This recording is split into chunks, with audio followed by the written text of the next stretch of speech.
Conductor. ठीक है, conductor लिया ये क्या है? कंडक्टर। क्लियर? ये एक क्रॉस सेक्शन लिया। ठीक है, ये एक क्रॉस सेक्शन लिया है। हो गया। अब यहां से चार्ज फ्लो हो रहा है। ठीक है, मान लो क्यू चार्ज फ्लो हो रहा है कितने टाइम में? टी टाइम में। तो इसका इलेक्ट्रिक करंट क्या होगा? करंट होगा इस क्रॉस सेक्शन से कितना चार्ज फ्लो किया, कितना चार्ज फ्लो किया? क्यू। कितने टाइम में? टी टाइम में। ये होता है करंट का फॉर्मूला। ठीक है, इस क्रॉस सेक्शन से कितना कितना टोटल चार्ज फ्लो किया, नेट चार्ज फ्लो किया कितने टाइम में, इसी को बोला जाता है इलेक्ट्रिक करंट। ठीक है, समझ में आई है? ये क्या है? कंडक्टर। कंडक्टर। क्लियर है?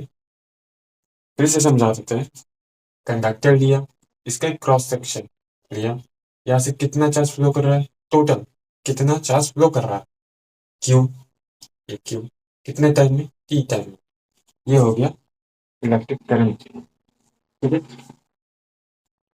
अब इलेक्ट्रिक चार्ज का ऐसा यूनिट क्या होगा? कॉलम। इलेक्ट्रिक चार्ज का ऐसा यूनिट हो जाएगा कॉलम।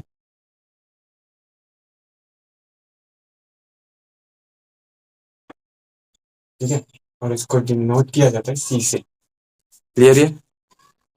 डिनोट किया जाता है सी से। अब कुछ इंपॉर्टेंट क्या है कि अब हम आते हैं एम्पियर में। एम्पियर किसे कहते हैं?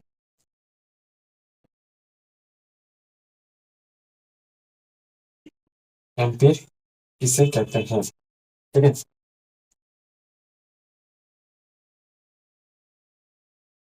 जब एक कॉलम चार्ज फ्लो हो रहा है 1 सेकंड या पर सेकंड में। जैसे ये कंडक्टर लिया, ये लिया हमने कंडक्टर, ये क्रॉस सेक्शन, यहाँ से कितना चार्ज फ्लो हो रहा है? 1 कॉलम। कितने टाइम में? 1 सेकंड। इसी को बोला जाता है एम्पियर। एम्पियर किसे कितना चार्ज फ्लो हो रहा है टोटल? 1 कॉलम।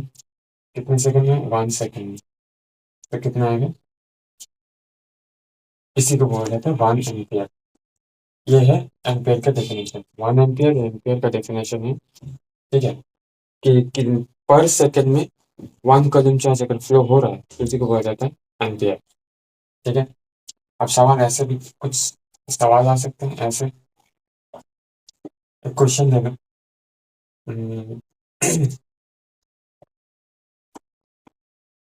क्वेश्चन का बाद में लिखेंगे। अब अब ये 1 एम्पियर। अब अगर हम बोले 2 एम्पियर कितना है? अब हमसे पूछ लिया 2 एम्पियर हम कैसे निकालें?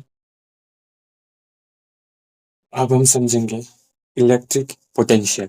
ठीक है, तो आते हैं इलेक्ट्रिक पोटेंशियल का मतलब ये है कि एक पॉइंट से दूसरे पॉइंट में यूनिट चार्ज को हम अगर मिला रहे हैं तो कितना वर्क डन किया उस चार्ज पर, यूनिट चार्ज पर, इसी को बोला जाता है इलेक्ट्रिक पोटेंशियल। जैसे ये पॉइंट, ये बी पॉइंट। ठीक है, अब यहाँ पे चार्ज है क्यू, इस पॉइंट बी पॉइंट पे है चार्ज क्यू। ठीक है, इस पॉइंट को उठा के हमने ए पर लगाया। क्या?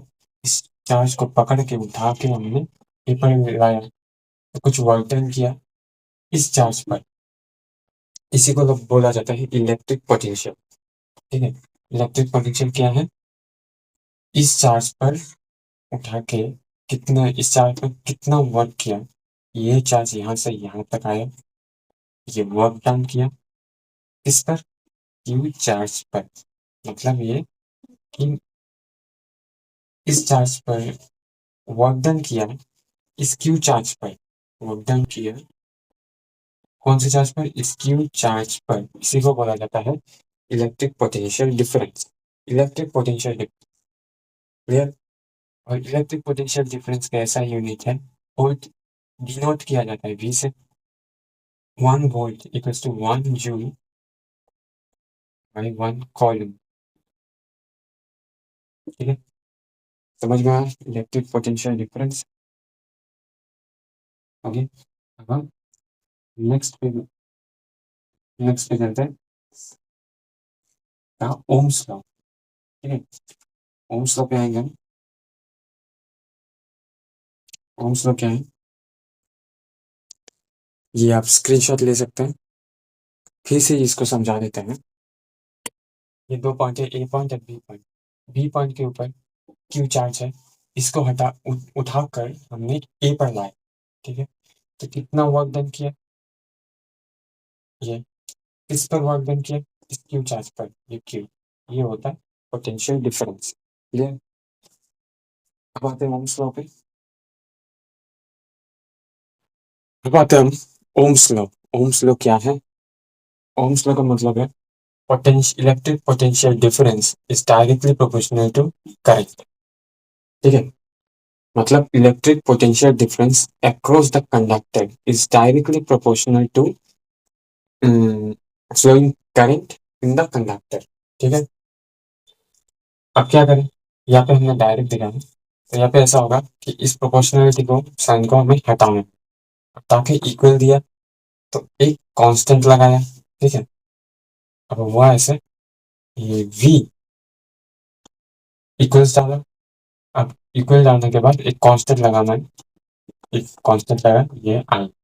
ठीक है, ये आ रहा है ये, तो इसको हम इक्वल डाला, एक कांस्टेंट डाला। ठीक है, इस आर को इधर लेके आए। ठीक है, v by I equals to R. ये क्या है, रेजिस्टेंस। ये क्या होता है, कांस्टेंट होता है। किसी भी कंडक्टर का रेजिस्टेंस होता है आर, या रेजिस्टेंस बोलो, कांस्टेंट होता है। ये आर को इधर रखेंगे, v equals to I R. ये आ गया ओम्स लॉ।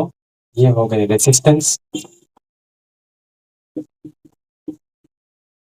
और ये क्या है, कांस्टेंट। ठीक है, अब सवाल ये है कि एक कंडक्टर ए और एक कंडक्टर बी, क्लियर, इसका रेजिस्टेंस जो होगा ये कांस्टेंट रहेगा, चेंज नहीं होगा, और इसका रेजिस्टेंस कांस्टेंट रहेगा। इसका मान लो R1, इसका मान लो R2। इसका रेजिस्टेंस R1 ही रहेगा और इसका R2 रहेगा। लेकिन ये हो सकता है कि R1 इससे, R1 बड़ा है इससे, R1 ग्रेटर देन R2, ऐसा हो सकता है R2, ये भी R1 R2 से बड़ा है, या तो R1 R2 से छोटा है, ऐसा हो सकता है। Clear, Ohm's law.